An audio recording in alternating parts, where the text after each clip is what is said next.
Anak-anak, Bapak Ibu, OMK, saudara-saudara yang terkasih dalam Kristus, selamat malam. Shalom. Belum ngantuk kan? Puji Tuhan ya.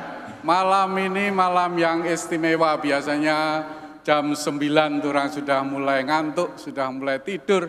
Tetapi kita semua malam ini datang ke gereja. OMK nyanyi bayang pun ya. OMK bisa kur nyanyi bagus sekali, luar biasa. Kita juga mendapatkan penyanyi istimewa. Menurut Romo Deo, itu Mbak Citra itu artis yang paling rendah hati ya. Mau nyanyi untuk kita semua dengan suara merdunya. Mungkin dialah citra Allah yang paling rendah hati ya. Kita doakan sukses. Saudara-saudara yang terkasih, kita datang ke sini karena kita merindukan terang. Tuhan Yesus disebut sebagai cahaya abadi, surya keadilan. Tidak ada orang yang suka kegelapan, bukan? Kecuali sedang sembunyi tentu saja. Seperti Adam, Hawa yang bersembunyi setelah berdosa. Kita semua merindukan terang, ingin hidup di dalam terang, tidak dalam kegelapan. Itulah mengapa malam ini kita menyambut Yesus yang lahir. Karena bagi kita semua Dia adalah sang terang, Dialah sumber terang yang menerangi hidup kita di saat kegelapan melanda hidup kita. Kita diteguhkan oleh sabda Tuhan Yesus sendiri yang menyebut dirinya, Aku adalah terang dunia. Barang siapa mengikuti Aku, ia tidak akan berjalan dalam kegelapan, melainkan ia akan mempunyai terang hidup. Nabi Yesaya dalam bacaan tadi berbicara tentang sebuah tempat yang rendah. Kalau di Israel itu namanya Galilea, paling rendah. Sebagai tempat yang didiami oleh mereka yang berjalan dalam kegelapan. Melalui Nabi Yesaya, Tuhan berjanji, terang yang besar telah terbit. Seringkali tanpa kita ingini kita berjalan dalam kegelapan, dalam ketidakpastian, bahkan dalam arti tentu, kesepian itu juga menjadi kegelapan bagi kita. Walau kita hidup di tengah orang banyak. Namun di malam Natal ini seolah Nabi Yesaya mengingatkan kita, nasib umat Allah kita semua akan berubah saat ada kelahiran seorang anak yang menjadi terang. Sebab seorang anak telah lahir bagi kita, seorang putra telah diberikan kepada kita. Anak ini bukan sekedar pemimpin biasa. Dia digelari penasihat ajaib, Allah yang perkasa, Bapa yang kekal, Raja damai. Di tengah tekanan kehidupan kita, Raja damai datang untuk menghancurkan yang menekan. Itulah yang kita ingini, Tuhan Yesus yang datang meneguhkan hidup kita. Pertanyaannya, mengapa Allah yang perkasa itu hadir sebagai bayi yang lemah yang digambarkan seperti yang ada di depan altar ini? Dalam bacaan kedua, dalam surat kepada Titus diberikan alasannya. Karena kasih karunia Allah yang menyelamatkan semua manusia sudah menjadi nyata, Ia mendidik kita. Maka Natal adalah perwujudan kasih karunia Allah. Inilah kasih karunia itu, yaitu Allah mendidik kita. Allah mengajari sesuatu kepada kita. Maka apa yang diajarkan oleh kasih karunia Allah saat Natal seperti malam ini? Pertama, kita diajari untuk meninggalkan kefasikan, kejahatan. Yesus yang lahir di tempat sederhana seperti ini, Romo Anis mengajak kita membuat tempat Yesus palungan yang sederhana. Ada ayamnya juga ya. Ini mengajarkan kita tentang kesederhanaan, meninggalkan ambisi duniawi yang seringkali sangat egoistis dan korup, busuk, serakah. Karena keserakahan itu juga yang menyebabkan bencana alam yang menjadi kegelapan bangsa kita, yang membuat sesama kita menderita, tidak punya rumah, harus hidup di tenda pengungsian. Ada jutaan orang sekarang di Sumatera yang mengalami itu. Yang kedua, apa yang diajarkan? Natal mengajak dan mengajari kita hidup bijaksana dan adil, seperti Allah sendiri yang adil, surya keadilan. Dia telah merendahkan diri menjadi manusia, dengan demikian menghargai dan mencintai martabat manusia. Oleh karena itu, kita pun sebagai orang beriman pengikut Yesus diundang menanggapi dengan mencontoh kehidupan Yesus Kristus, Sang Raja Damai ini. Bagaimana caranya? Kita diundang untuk hidup dengan menghormati martabat manusia seperti Yesus menghargai martabat manusia. Terlibat mewujudkan kebaikan bersama penuh cinta kasih sesuai ajaran Tuhan Yesus. Dengan menunjukkan solidaritas pada yang lemah dan miskin. Dengan kepedulian yang lebih kepada mereka yang lemah, miskin, tersingkir, dan difabel. Serta kepedulian yang lebih pada kelestarian bumi, rumah kita bersama. Kalau kita tidak peduli kepada mereka yang lemah, jangan mengaku sebagai pengikut Yesus. Kalau tidak peduli pada bumi, kelestarian bumi rumah bersama, jangan mengaku pengikut Tuhan Yesus. Karena tanpa kepedulian itu, kehancuran dirasakan bersama-sama, seperti bunuh diri berjamaah. Tanpa kepedulian kepada saudara-saudara yang lemah dan tersingkir, kita mematikan kemanusiaan kita. Tanpa kepedulian pada lingkungan hidup, kita seperti bunuh diri berjamaah karena hidup kita tergantung kepada bumi yang lestari dengan suhu yang sehat, udara yang sehat, tanah yang menghasilkan pangan yang sehat, juga air yang sehat. Bukan air banjir bandang seperti di Sumatera.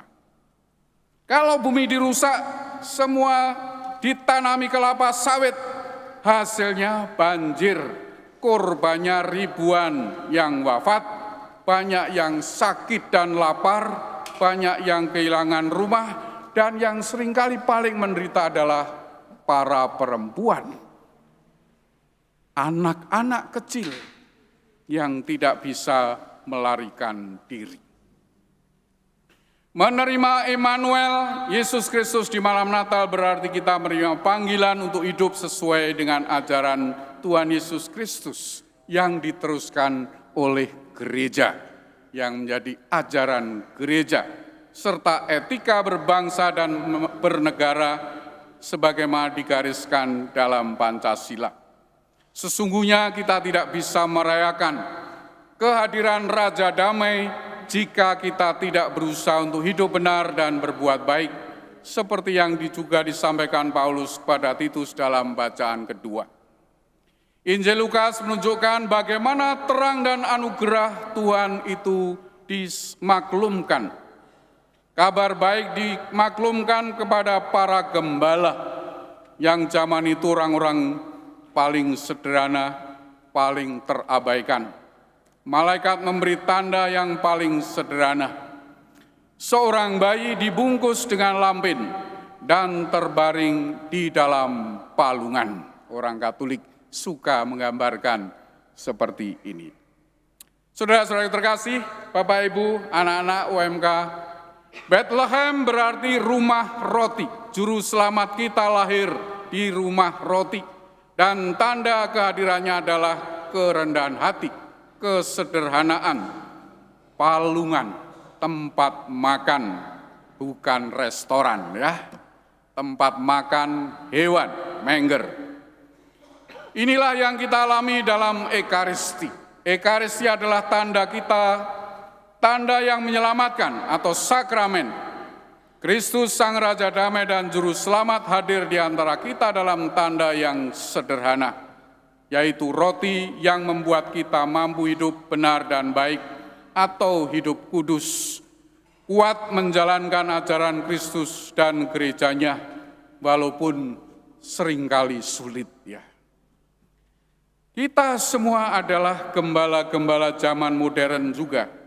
Kita menerima Juru Selamat yang hadir dalam kerendahan hati, dan kita mendengarkan nyanyian malaikat, kemuliaan bagi Allah di tempat yang maha tinggi, dan damai sejahtera di bumi. Setelah kita menerima Tuhan Yesus, menyembah anak yang terbaring di palungan rohani ini, kita diutus. Setelah merayakan Ekaristi, kita pergi diutus. Tugas kita sebagai pengikut Yesus setelah menerima roti hidup, Sang Terang sendiri adalah pergi dan mewartakan kemuliaan seperti malaikat dan damai sejahtera di setiap sudut hidup kita, di dalam keluarga, di dalam komunitas-komunitas kita, di dalam karya di mana kita semua diutus sesuai dengan kondisi, situasi, profesi kita. Anak-anak, Bapak, Ibu, dan saudara-saudara terkasih, marilah kita sambut Emmanuel, Allah yang perkasa dengan hati penuh sukacita dan dengan komitmen untuk hidup adil, agar terang Natal sungguh menjadi penerang di tengah kegelapan hidup yang masih diliputi praktek yang tidak mencerminkan penghormatan pada martabat manusia, kebaikan bersama, solidaritas, kepedulian pada yang papa dan kelestarian bumi rumah kita bersama. Sehingga masih terjadi banyak bencana yang bukan hanya disebabkan alam, tetapi juga karena ulah manusia. Namun demikian, mari kita tetap bersyukur. Di tengah kegelapan kehidupan ini, kita punya Yesus Kristus, Sang Terang, yang telah menjadi penerang kehidupan kita, membuat kita kuat menjalani hidup yang tidak mudah. Saya selalu suka dengan lagu ini. Lagu Natal. Oh Holy Night, semua pasti tahu itu ya. Malam Natal ini. Karena di sana telah lahir penyelamat kita yang kita sayangi. Oh, holy night, the stars are brightly shining. Mari kita bernyanyi bersama. OMK sudah latihan, ya. Kita nyanyi untuk mensyukuri Sang Terang yang hadir di dalam hidup kita, di tengah kegelapan kita. Silakan.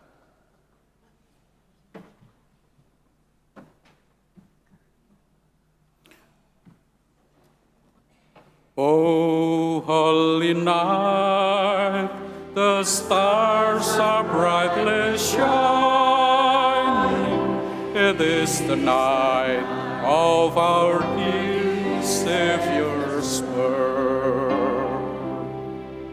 Long lay the world in sin and error binding, till He appeared and the soul felt its worth. A thrill of hope, the weary world rejoices, for yonder breaks a new and glorious morn. Fall on your knees, oh, hear the angels' voices, oh, night divine, oh night when Christ was born, oh night divine,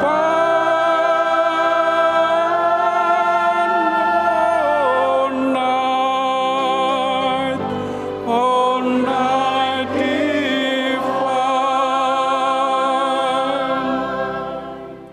Anak-anak, Bapak, Ibu, dan saudara terkasih, selamat Natal, Merry Christmas. Semoga semua bersuka cita, juga kalau kita sedang tidak mudah-mudah saja.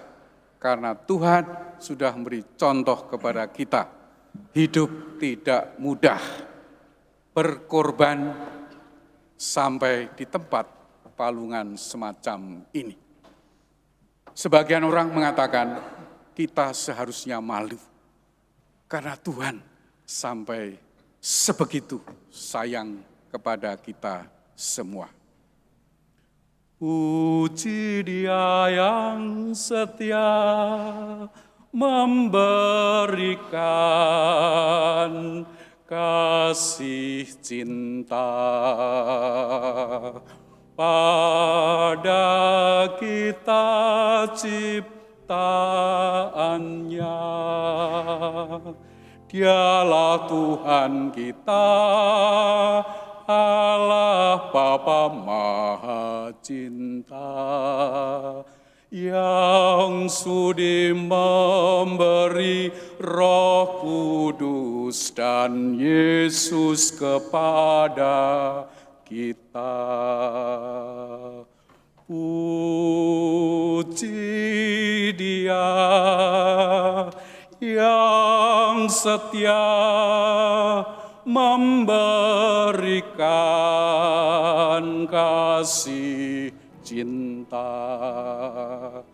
pada kita ciptaannya. Mari kita terus memuji Tuhan, kita lanjutkan dengan perayaan Ekaristi. Tuhan berkati.